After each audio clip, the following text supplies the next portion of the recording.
Good afternoon. My name is Alexander Bertel, and I'm the editor-in-chief of Caribbean Journal Invest, the authority on Caribbean hotel and real estate news. I want to welcome you to our webinar on two of the Caribbean's hottest real estate destinations right now, the Cayman Islands and the Turks and Caicos Islands. We've gathered a panel of experts to explain why these destinations are helping to lead the way in the region right now, and why the current global situation is making both of these markets even more attractive to buyers. With us today, we have Sue Nickerson, VP of Marketing and Sales at Providence Properties in the Cayman Islands, Robert Greenwood, Director and Senior Broker at Regency Christie's International Real Estate in the Turks and Caicos Islands, and Latoya Curry, Private Banker in Private Wealth Management at CIBC First Caribbean. I want to thank all of you for joining us. And if you have any questions for us, please make sure you leave your questions in the Q&A section at the bottom of your screen, and we'll try and get through as many of them as possible. Sue, let's start with you. What are you seeing in the Cayman Islands right now? Well, lots of sunshine today, great weather. And people out and about and back to business as usual. So if I could start by welcoming everyone and saying thank you for your interest in what is happening here right now. I think it's fairly well known that Cayman locked its borders very early during the pandemic in response to what was happening globally. Our borders continue to remain closed. Government and industry have been working hand in hand together to try to flatten the curve as quickly as possible on the spread of the pandemic here. And I'm very happy to report that it's been almost a week now that we've had no new cases. And that's based on testing almost half of our population now. We do have enough test kits to test the entire population, and that testing process is ongoing. So in terms of what we're seeing in the local environment here, again, it's business back for the most part to usual. People still are being very careful with social distancing and responsible practices, both socially and in a business setting. And government now is working very hard to get our borders back open on September 1. The objective will be to use a new technology, a biointelligence monitoring device that we hope will help contribute to the safe reopening of our borders. So work continues to be underway in those efforts. So please continue to stay in touch with our team, and we'll be sharing those updates as they become available. Terrific. Robert, what about you? What's happening in Turks and Caicos? Well, first of all, thank you very much for inviting me on this panel, and welcome to everybody who's tuning in today. Our two jurisdictions, both Cayman Islands and the Turks and Caicos Islands, are very similar, and we also acted very quickly and very swiftly when the pandemic first started. TCIG, Turks and Caicos Islands government, in lockstep with the UK, because we're a British overseas territory, and the governor in lockstep worked very, very, very well in securing the borders. We closed down the airport. Our COVID numbers were extremely low and remain extremely low to this day. And we've actually done a lot of work on bolstering the hospital and all of the services needed, not for us in general as citizens, but for our guests that are arriving. And we opened up our borders July 22nd, and in a 5-day period, we've had 1,044 guests arrive in the Turks and Caicos Islands, and I've seen them riding around, and it's really nice to see after a period of time where we haven't seen tourists.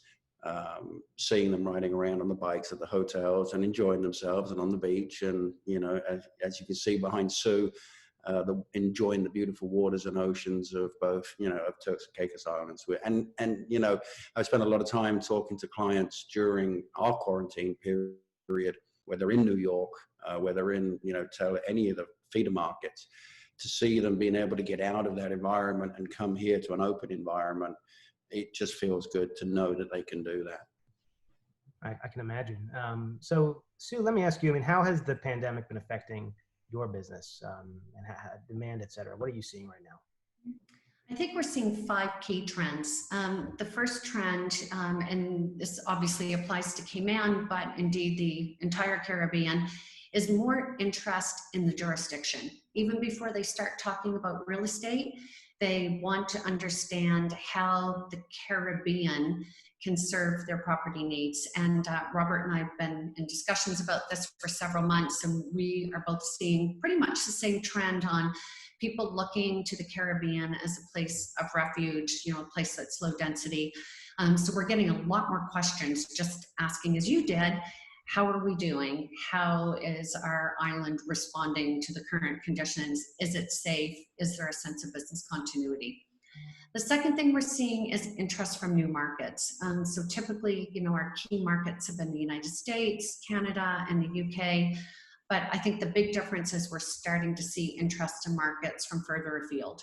You know, whether that's Asia, Latin America, India's been a surprising one that we're seeing considerable growth coming out of now, particularly in the last month for inquiries. The third change that we're really seeing is a change in motivation. So, you know, oftentimes the purchaser is coming in saying, I want to retire in Cayman, or I want a vacation property. But now that motivation for purchase is very different. You know, so we're still hearing those reasons, but it's also, I want to live there permanently, or I at least want a place of refuge that if something terrible happens globally again, we've watched how well the Caribbean, and in particular countries such as Turks and Caicos or Cayman, have responded. You know, the stability we've had throughout, again, these beautiful beaches that we have to offer, which is, you're going to get stuck somewhere, this is where, you know, you want to be, and not just be to ride out a downturn, but indeed to thrive and look to having a future presence going forward. And the fourth thing has been, and again, I think this is pretty common across the luxury sector globally, not just in the Caribbean, but definitely demand for properties that have more space. So we are seeing increased interest in undeveloped land, and also increased interest for large estates or properties that have sufficient property around them. Certainly the one negative impact has been a slower pace of closing. That's not because we cannot transact digitally. We can, and in fact, we are and have been doing so. But it's just, you know, there are people still that real estate is a product that you like to touch and feel. So the pent-up demand has increased, but in the last few months, we have seen a slowing in closings of sales. And again, that's just due simply to the fact that our borders have been closed. But we expect that trend to reverse quite soon. Robert, what about you? How has it affected your business? Well, again, you're going to find a lot of similarities between what Sue and I are going to be saying, but I'm going to try and veer off in a different, in kind of a different direction. We've had you know, the beginning of 2019, Q1 was a record-breaking. 2020 over 2019 was record-breaking, and then obviously going into Q2, which was, you know, during the COVID, you know, we didn't expect much. You know, we didn't know what to expect, but we have, especially in the villa market, surpassed dollar volume of sales what we accomplished the year before. And why is that? Because, you know, we are getting inundated with calls, primarily from the United States, New York being one of our top feeder markets, Texas, Houston, Atlanta, Chicago, etc., where they are looking for a safe haven property. And obviously villas certainly fit that criteria. So we've had a real, I don't want to use the word surge, but, you know, when you can, you know, even have a small percentage of an uptick in real estate sales in a certain sector, that shows you something. That shows you the confidence and the understanding that this is a safe haven destination. Actually, we had an address from Turks and Caicos Islands government and the premier and the governor, where the governor said very clearly, we are built for this. We are built for this kind of thing. You know, human contact is the biggest problem when it comes to COVID. We have all the space that one would want, especially when it comes to the villa market. So we're seeing a huge amount of interest from the United States, to the point where actually I can't keep up, and people wanting to come down. They're buying, because of the technologies that we have now, they are buying through either, you know, FaceTime video tours and so on and so forth, and Matterport tours. They're seeing it, they want it opening of our borders. And the government, TCIG, put in a stimulus package where we reduced our one-time stamp duty that was significant. That really helped spur sales along. And I think that's actually now going to translate to also, and land, as Sue said, is a big thing where people are wanting to, okay, let's buy the land now, let's build our dream home for future. You know, this COVID has put a different, we always used to be about health and wealth preservation. Now it's about life preservation. It's a different thought process. So they're either planning, you know, to build, or they're buying already existing product. And now they're actually looking and getting an understanding of our condo resort product, where it's not just a hotel room. You know, that they're standalone units. They're, you know, they have the kitchen, they have all of the facilities where you can come in, and you can actually isolate within one of our condo resorts, just as you could with a villa. The Ritz product that we represent exclusively here, we're still making sales. So very strong, considering what we thought it might have been. The overall market has held strong, and a lot of interest from the United States, from our main feeder markets, and as Sue rightly said, new markets that are coming in for various different reasons. But they are looking for a safe haven, and that's what we represent. Sue, Robert mentioned showing virtually. Is that something that's become very important to you as well?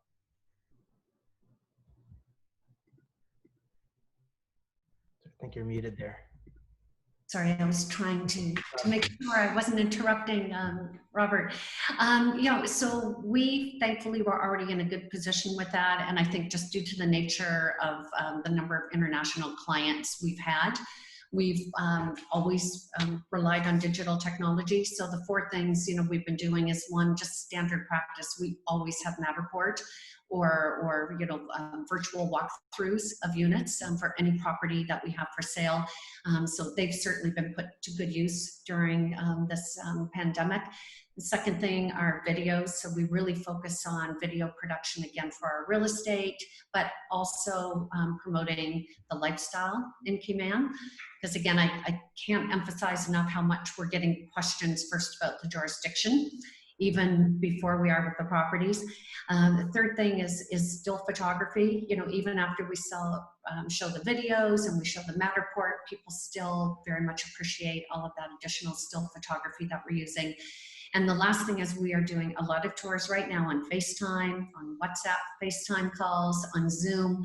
As long as we can get a camera and an agent in the property, we have been doing a lot of those connections. And I think, you know, going forward, again, even once people are starting to arrive in person to do tours, they still really appreciate having that technology to show friends and family, to show their trusted advisors the property, because oftentimes, you know, they might be here on their own, but it's not often that a decision to purchase, especially when you're getting into the luxury segment that Robert and I work in. There's usually more than one person involved in the process, so they appreciate having that technology available. Right. Sue, you mentioned the interest in the jurisdiction. So why should someone consider investing in real estate in the Cayman Islands? Well, I could spend a lot of time talking about this, so I'll narrow it down to 5 reasons. I think the first thing is obviously our tax neutrality. So we are a British overseas territory, just like the Turks and Caicos. And again, both of our jurisdictions do not have any corporate income, capital gains, inheritance, sales, or recurring property tax. And for individuals that are living in high tax jurisdictions right now that are continuing to hear about pending wealth taxes, you know, that are potentially going to be introduced around the world, you know, whether it's in Canada, the UK, they've just introduced one in Colombia. I think a few days ago in China, they announced, you know, up to a 45% wealth tax on the approximate 50 million Chinese expats around the globe. When people continue to hear that word, it's not, I think, even so much that people don't want to pay their contribution to tax. It's just they don't know what it means, what it's going to look like for them and their families' wealth preservation. So for that reason, a lot of people, again, like to take a look at some contingency plans, and being able to own property and acquire residency in a tax neutral jurisdiction like the Cayman Islands or Turks and Caicos is definitely a value proposition for high net worth individuals. The second reason is stability, and Cayman has a long history of stable government. Of course, again, that oversight of good governance, for being a British overseas territory. It has a very sound judiciary and also a very diversified economic base. So up to 80% of our GDP is generated by the financial services industry, which has somewhat helped us, deal with the impact that COVID has had on our tourism industry. But more importantly, it's resulted in us having one of the lowest GDP per debt ratios in the world and one of the highest standards of living in the world because of our per capita income per resident here. So what does that mean for someone buying real estate? It gives them confidence, that the jurisdiction is going to be stable. And of course, stable jurisdictions tend to give people more confidence in the future value of their real estate. The third thing is the lifestyle. Again, we start with turquoise water and blue sky, add in a beautiful year-round tropical climate, a slower pace of life. I always say it's the things that are missing here that's more important. The relative lack of traffic congestion. There's no silly things like parking meters. You forget sometimes when you go back to the mainland how expensive parking is. But again, it's that island lifestyle that has filled many a screensaver and really has value, to weary urbanites. Two last things I'll quickly share. One is our modern infrastructure. So, we have an abundance of Class A commercial office space for those that are looking to not only live here, but work here. Well-paved road network, great grocery stores. We're the culinary capital of the Caribbean. So all of those things that you sometimes think you might have to compromise on when you move to the Caribbean, you just simply don't have to do that. And the last thing would be just the pure livability. And I know Robert will be sharing similar examples coming out of Turks and Caicos, but what often we hear is when people first come is that they just had no idea how great the healthcare was, how great the schools are. And, we all end up sending our children off either to boarding schools or universities where they matriculate very well to, the best schools, whether it's Canada, the UK, the United States. And I think, unfortunately, if there's one thing our region suffers from is this perception that we're simply pina coladas and palm trees, when in fact, when you get down to seeing the reality of living in jurisdictions, and obviously Robert and I are talking a lot, but Latoya's here from the Bahamas, which again, offers great education facilities, great education, healthcare, all those things that are really important for day-to-day living when that vacation ends. So those would be some of my top reasons. Why Cayman? Great. Why Caribbean? Thank you, Sue. And Robert, I'll ask you the same thing. Why should someone consider the Turks and Caicos Islands for an investment? Again, very, very, very similar to the Cayman Islands, where, stability and trust of the jurisdiction you're going to. A lot of people who are buying here, I consider, even though they have 3 or 4 homes, in the US or Europe, they're not at all familiar with the way we operate here. And once they understand the stability of our legal system and the stability of our government, and that we are a British overseas territory where real estate purchases are guaranteed by the British Crown. So it's one of the safest, most secure ways to own real estate. And then they start to really delve into seeing the infrastructure here. As Sue says, I'm working with somebody now, or several people now, where it's, schooling and hospital facilities. We have a state-of-the-art hospital. And as I was saying, we're increasing the size of our hospital. We have, state-of-the-art, gold standard testing equipment for and brought in, for the guests that arrive in the Turks and Caicos Islands. So our infrastructure is extremely solid, extremely, high-speed, reliable internet, power, communications. That's key. If you're going away, be it on vacation or you want to live overseas and work overseas, if you're a trader or so on and so forth, you need to know that you have the stability of the infrastructure, be it health or be it communications. And we certainly have that. And obviously we're a tax neutral jurisdiction, as Sue said. So all of those factors that Sue said is basically duplicated here. But one of the biggest things, there's two things that I want to bring out about the Turks and Caicos Islands is one is the proximity to the United States. You can be from New York, I mean, literally in the morning, you can be knee deep in snow, drinking your coffee, and by afternoon, you can actually, and there is sometimes that we are just pina coladas and palm trees. You can be on the beach the afternoon, same day, doing just that. So it's very easy to get here. You know, I've driven to the Hamptons from New York, and you know, it was actually quicker to fly here than it was to do that. So it you know, it's very, very convenient from our main feeder markets in the US and from Europe, from UK, that we have flights come in regularly.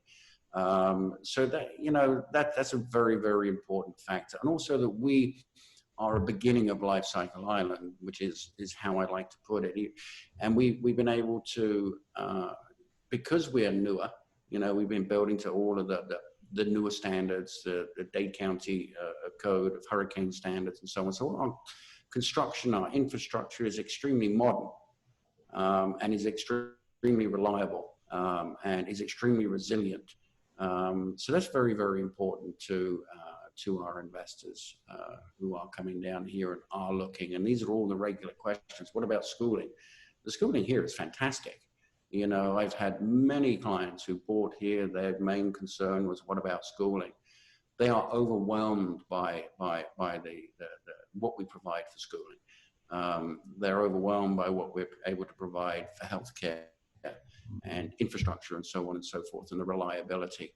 And just basically that we are so new to the scene of the Caribbean. You know, it used to be Turks and where? Now it's Turks and Caicos. You know, that's where we want to go. So that's the progression for us. It's great being beginning of life cycle, which also, when you're investing in real estate, if you get in early with anything, your potential for appreciation of years certainly just increases exponentially, and that's something that we're finding is very attractive. And we've seen it over many years. I can tell you stories of when I got here in 1979 of what we, you know, could have purchased land for, didn't, but you know, that's the way it is, and what it's selling for now. But that's the way it goes. But the opportunities are abundant here. And tell me a little bit about what the markets look like in your destinations in terms of single family, condo, what's available for buyers, and then what are you seeing interest in right now? I'll start with you, Sue. Yeah, so we are seeing interest, I'll start with the last question, part of the question. We're definitely seeing interest in beachfront condos, undeveloped land, and private villas. Those by far are the three markets or product categories rather that our market's looking at. In terms of our composition, we're a little bit different in this respect to Turks and Caicos in that we do not have quite the same complement of resort residential developments. Our company is a significant developer in the Cayman Islands. Dark Real Estate's invested over $1.5 billion US to date in Cayman, largely in luxury hotels, luxury residential developments, and a Class A commercial office space. We do have two of the larger resort residential developments. One is called Kimpton Seafire Resort and Spa, and the other is a property we acquired, the Ritz-Carlton Grand Cayman. So those would be two of your leading projects. We do also have a project that's under development right now. It will carry a Hyatt flag. That will be a resort condo property. And there's another one with the Hilton Curio Collection called Kailani that is also under development. For the most part, our 7 Mile Beach corridor, if you will, on 7 Mile Beach itself, it's mostly low-rise luxury condominiums. that tend, for the most part, not to offer short-term rentals. Certainly there's some exceptions, but for the most part, they're purely residential. And then in all of the, what we would call the Canal District, running parallel to 7 Mile Beach, is where you would find most of your luxury neighborhoods. So that's where your homes are typically going to start in the $1.5 to $2 million US price range. And the great thing with Cayman, much like Robert said, is our inventory here, our residential inventory is all very well designed, modern, all built according to Miami-Dade hurricane standards or better. So you'll see a lot of contemporary new design here. And yet if you move away from that 7 Mile Beach area, more to what we call the tranquil East End, where a lot of people are staycationing right now. You know, if you get out to Starfish Point and Rum Point and North Side, some really beautiful communities that again have gorgeous waterfront properties and a lot featuring traditional Caymanian architecture, which of course is very much in vogue right now. Kind of, I guess, a little bit reflecting almost that British West Indies style design. The other end of the island, the West End, is again another area that tends to feature more traditional design, but you're starting to see a lot of infill and a lot of redevelopment. So depending on the market, someone that's kind of new to Cayman typically wants to get in that 7 Mile Beach corridor or South Sound, the more established neighborhoods. But for those that are also looking more for traditional style architecture, or perhaps getting into a less developed area and probably looking for some property appreciation down the road, you will see people more move to the east or west end of Grand Cayman. I should just quickly give a shout out that we do have 2 other islands as part of the Cayman Islands. One is Little Cayman and the other is Cayman Brac. Our team in particular does not do a lot of work over there, but I would be remiss if I did not say, if you come to Cayman, please find a way to take a day to at least visit the other 2 sister islands, because they're absolutely stunning and offer some great diving and cultural and nature-based activities. I would definitely second that, Sue. So Robert, tell us about the market in Turks and Caicos and sort of what's available for buyers there. Well, I think great point that Sue brought up is, you know, Turks and Caicos Islands is a group of islands. We have 8 main islands, hundreds of keys. So, you know, whilst we're talking about Provo and our main sector of sales lately being villas, and obviously land and the condo product that we was talking about, you know, we also have Ritz-Carlton residences that we represent that is still going gangbusters right there on Grace Bay Beach, which is, you know, one of the best beaches in the world. We also have South Caicos, where we represent Sail Rock, which is absolutely stunning, 2,500 acre development that's on, you know, one of the most beautiful sister islands to the Turks and Caicos Islands. And that is without a doubt one of the most low density developments. You know, we have the Ritz, which is 12 stories on Grace Bay Beach, which really fits a huge, you know, demographic. And it comes with the trust of the Ritz brand. But also the other end of the spectrum, which is a low density development where you just have all of the freedom. It has a resort, it has the resort villas, resort product, beautiful restaurants and beautiful beachfront bars, etc. But also we have several neighborhoods that spread out. I actually did an interview just yesterday where we had 2 of the villa owners. They had just finished their villa pre-COVID and had come down for the wife's birthday. COVID broke out. They decided to stay. So I did an interview with them and how has your experience been? And it you know, just you could see that, you know, the lack of stress, you know, and what they were doing. And there's been able to walk on the beach without anybody being there. And even, you know, without COVID, it's a very low density location, which is what people are looking for. So, you know, we see a lot of interest in Sail Rock. We have properties on Parrot Key, private islands of Parrot Key. We've got property over there that is, again, another perfect location for you know, just not just in the COVID time, but in general for just enjoyment of life. And again, the condo product is the condo product, and we are boutique, as I said before. These aren't 20 and 30 and 40-story hotels.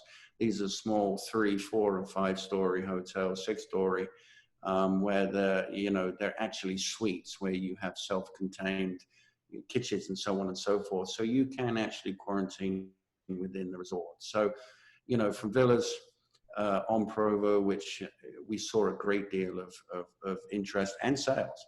And sales that are still going on in a range. When I talk about villas or single family homes, I call them single asset properties that will go from anywhere 900,000 up to 15 to 16 million.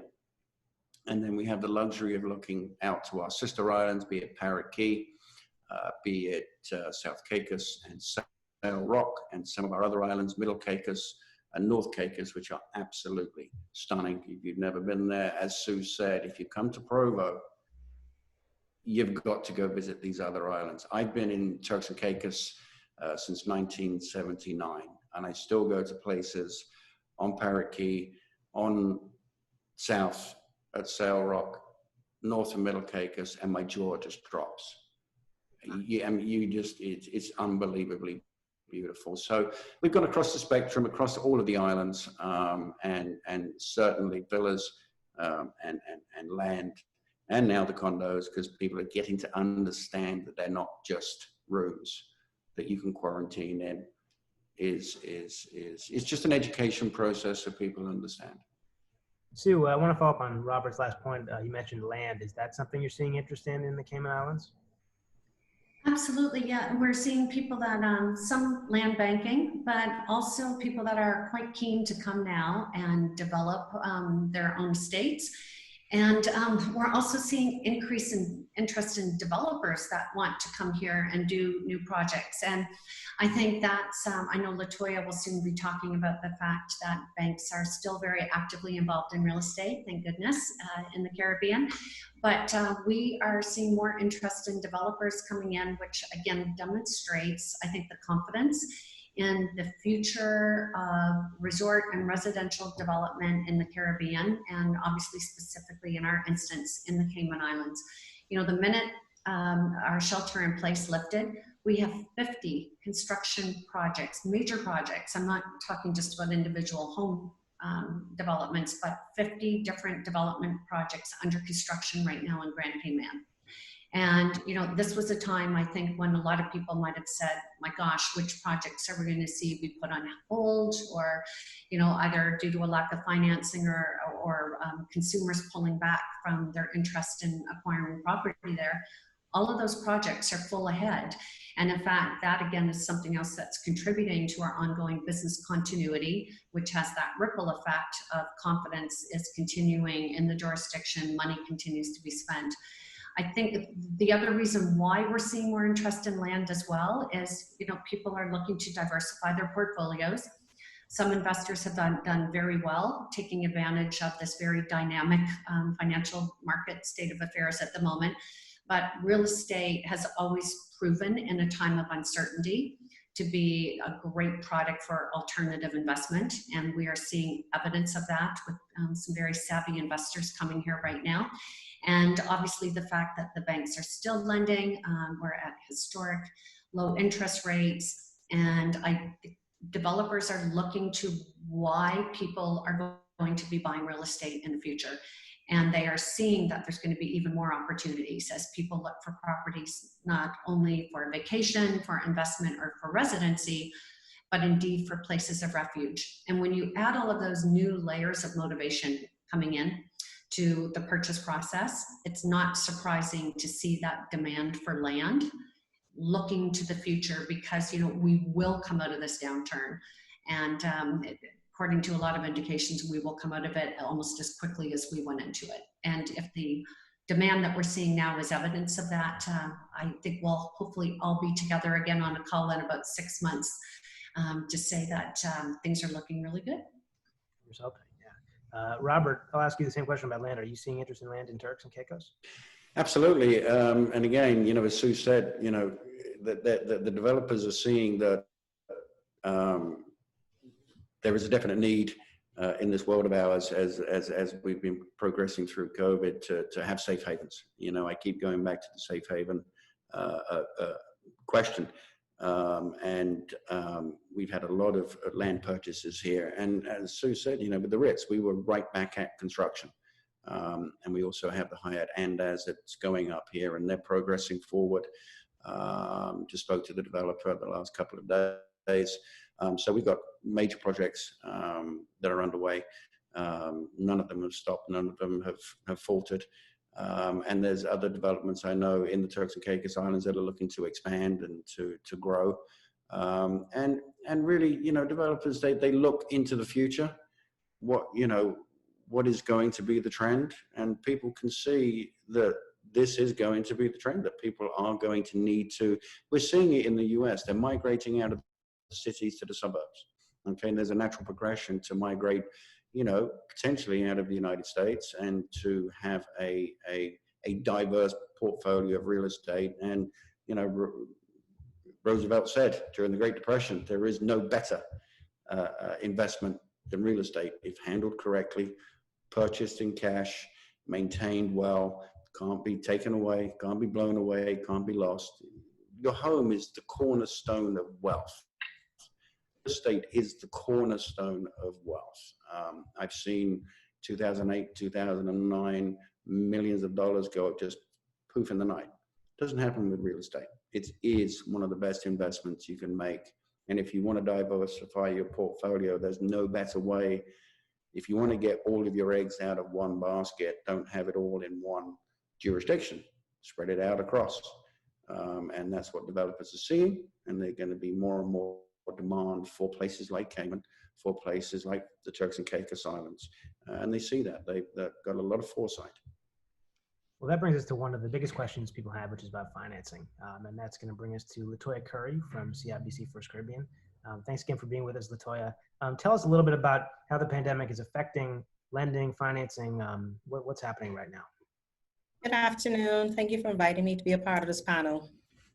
Okay, so I'll just give you a brief synopsis of the bank and what we offer at this time. Okay, so COVID-19 has indeed presented many challenges for the various Caribbean territories as well as the world as a whole. However, we would like to reassure the Caribbean as well as the world that CIBC First Caribbean Bank is still in the business of building existing and new client relationships. And we are definitely in the business of lending despite pandemic. We are liquid and have funds available to lend to both domestic and international prospects. We are delighted to engage potential buyers and would be happy to have one-on-one conversations to determine the appropriate financing needs for potential clients individually. One may ask about our financing options, developed versus undeveloped real estate. Financing options do vary based on the type of land being purchased. For example, undeveloped land can be financed up to 60% of the purchase price with a repayment term of up to 15 years, whereas developed land can be financed up to 65% with a repayment term up to 15 years for non-resident and up to 30 years for resident based on his or her current age. The difference between pre-construction projects and turnkey or developed real estate. Construction projects, which we refer to as bridging facilities, require monitoring by a quantity surveyor, I'll just say QS for short, for stage payments. For example, the QS is required to provide a QS report to the bank prior to the start of the construction to determine what the potential overall cost would be for the project, which we use to ensure that the contractor or construction company is not overpricing or underpricing the project. We also require a QS report for each stage payment to ensure that the stage has been completed in its entirety prior to releasing the funds for that particular stage, which not only protects the bank's collateral, but it also protects the client to ensure that the work is being completed as per agreement and is being completed satisfactorily. Whereas a turnkey mortgage, you would inject a certain percentage and we would finance the balance of it based on ratios noted earlier. which is pretty straightforward. As it relates to typical repayment term for an offshore buyer, the repayment term can range anywhere up to 15 years for international clients. Repayment term can range up to 20 years for temporary residents and 30 years for permanent residents, depending on their age. When we look at the, one may wonder if the loan terms changes for permanent residents versus non-residents, which we just spoke about. The answer to that question is definitely yes. We look at the proposal on a case-by-case basis, as I stated earlier. The repayment term as well as the loan to value, which will increase for the resident, noting the ratios vary, which we can discuss further if interested, one-on-one conversations. That answers, I think, a lot of the questions that people are having. And then it brings us to my next question, which is about residence and whether you can obtain it or become eligible for residence through the purchase of real estate. Let me start with you, Robert. Is that something that's possible in Turks and Caicos? Hold on, I think you're muted there, Robert. There we go. Sorry about that. Okay, absolutely. You know, the majority of our investors come from overseas, obviously. I would say 85% of our demographic is from the United States, with the rest from Europe and South America. So we have various levels of investment, which again we could get into on a one-on-one basis. But to give kind of an umbrella scenario, you can actually come to the Turks and Caicos Islands and work here and live here, or live here, I should say, based on purchase of real estate, depending on the level of real estate, as to whether you get a residency certificate, PRC, permanent residency certificate, etc. So absolutely, obviously, if you're going to buy some real estate, you're going to want to enjoy it and not be under the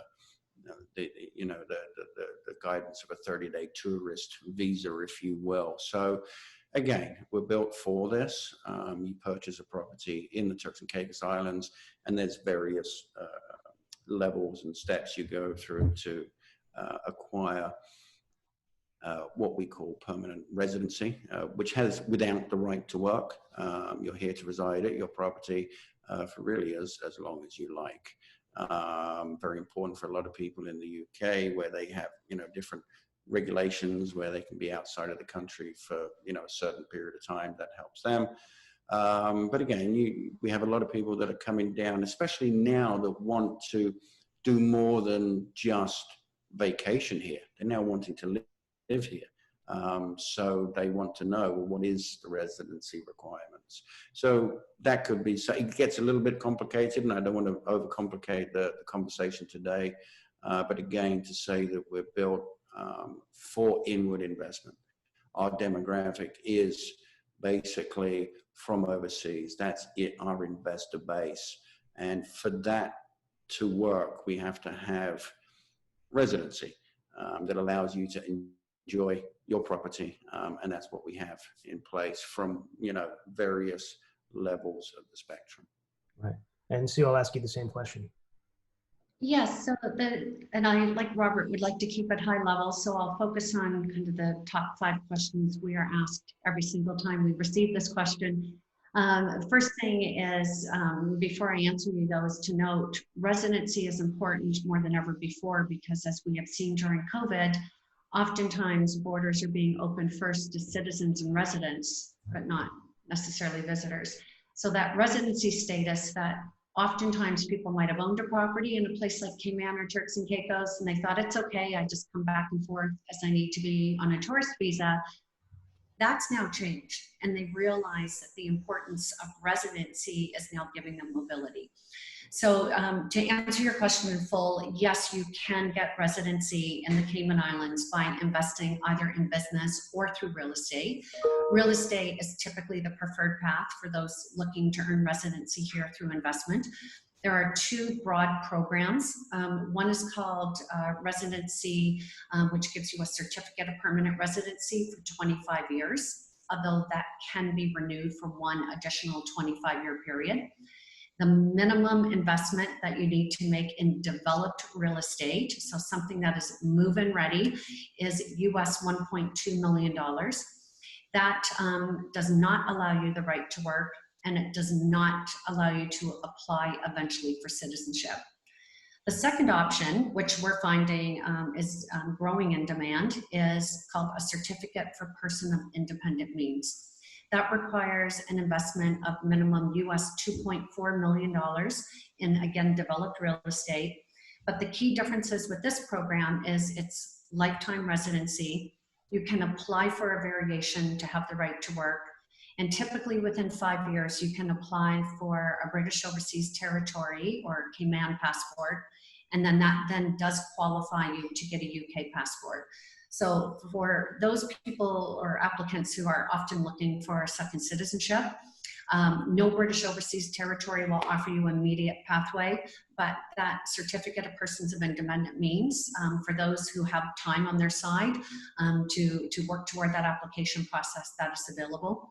I think the last thing we're often asked, I'll just quickly share this, is there are no restrictions on foreign ownership or property in the Cayman Islands. There are no alien landholding licenses required, and there is no need to give up your current citizenship if you earn residency in the Cayman Islands, or, and the same again would apply to Turks and Caicos as another British Overseas Territory. So that at a high level, again, we have some great lawyers in the Cayman Islands who specialize in helping people with that application process. The same is true for Robert in Turks and Caicos. And you know, there's always a bit of a chicken and an egg. You know, you usually want to start with the lawyer to get advice on what the residency options are. But concurrent to that, you do need to work with a real estate brokerage to find a property that allows you to qualify and demonstrate that your investment has been made. And that's where Robert and I work very well. You know, we understand the needs of those clients when they first come offshore and they're looking at options. We have trusted relationships with the lawyers in our respective jurisdictions. And we know the importance of understanding the basic rules to make sure that we're showing properties that help the applicant qualify, and that you know, we're able to give them the timely advice they need to ensure their application process goes as smoothly and efficiently as possible. We had talked earlier about. And of course, you know how to people like Latoya to help with the financing. So it's the perfect formula, and the key thing is partnerships and working together and just keeping that communication open every step of the way. Exactly. Yeah. And just to interject real quickly, it's actually very simple. It's not a very difficult process from start to finish. I think you'll agree with that. So, you know, from the time you arrive to looking for a property to, you know, our introduction to one of our trusted attorneys to, you know, the actual closing of the property and working on your residency is a very simple process. And it can be quite a quick process. So, yeah, it works very well. And again, that's what both Cayman and Turks and Caicos Islands are built for. So the system is very well oiled and works extremely smoothly. And with our guidance, it can go through expeditiously.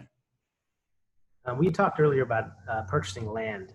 We have a question from the audience from Chris Kochodimos. He said, how difficult is it to build a new home in Cayman or Turks and Caicos? Is it tough to get building supplies?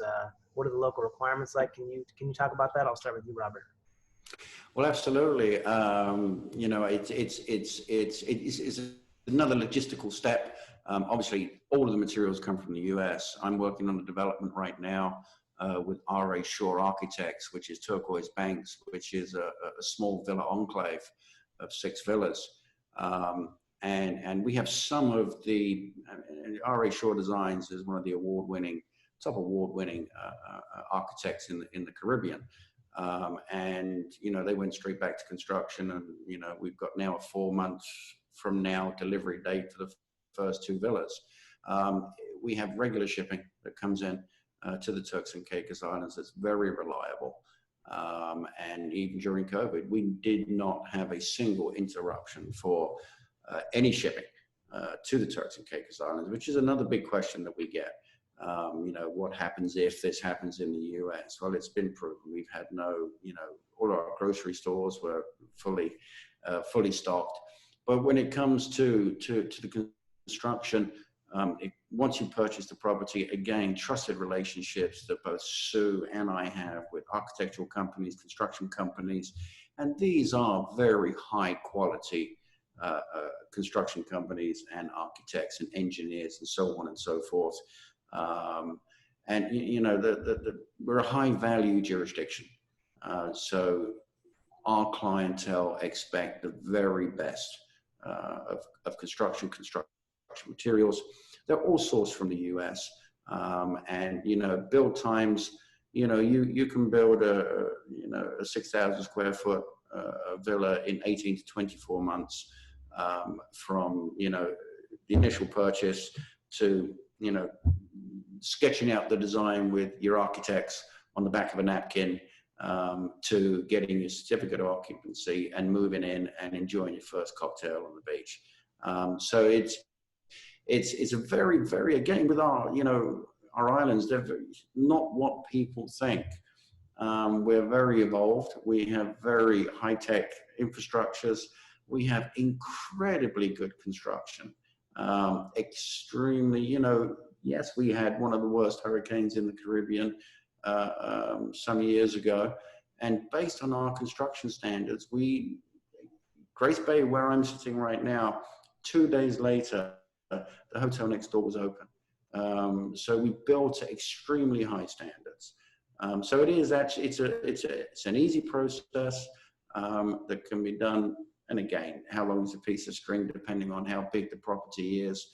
But based on the talent that we have here, from the construction companies to the electrical, plumbing, you name it, it's seamless. It's almost easier here than it would be in most places around the world. Sue, what about in the Cayman Islands? Yeah, so Robert's basically covered everything I would share. I'll just add 3 points. One is picking up where Robert said, probably easier than anywhere else in the world. This is the 5th country I've lived in. And one thing I always like to share with people is just how incredibly efficient things are in Cayman, both in the private sector and the public sector. And so that just simply makes doing business here easier. Secondly, you know, it's a case of small is beautiful. You know, we're a country of approximately 65,000 full-time residents. So it's very easy to network here and do business simply, you know, because there's limited bureaucracy. There's a very well-knit network of service providers working in the construction industry, the legal profession, the banking profession, all of those industries that come together to help people build their homes. And I think the third thing is just looking at the sheer talent. You know, we have over 135 nationalities here. And with that comes not just, you know, obviously the great standards that we enjoy here, but just incredible perspectives from all over the globe when you look at the approach to design and development, which results, I think, always in a superior product when you're able, you know, to capture best practices of what's been designed and built from around the world. And I would go back to saying, you know, we have 50 projects under construction right now. Who would have thought that such a small country would be able to activate so quickly and get so many projects back to work as soon as we did? And I think if nothing else, that answers the question of how easy is it to build here. Great. Well, I want to close by just asking each of you to give sort of a little bit of your outlook for the future and what's making you optimistic right now going forward. Let's start with you, Robert. So with me, I think the writing's on the wall. I think, you know, everybody's talking about a new world and where we're going from here. I think, you know, looking to a destination, we have 40,000 residents in the Turks and Caicos Islands spread across eight islands and numerous keys and so on and so forth, and hundreds of beaches. That human-to-human contact is problematic, and to avoid that, we have become such as, you know, Cayman has, St.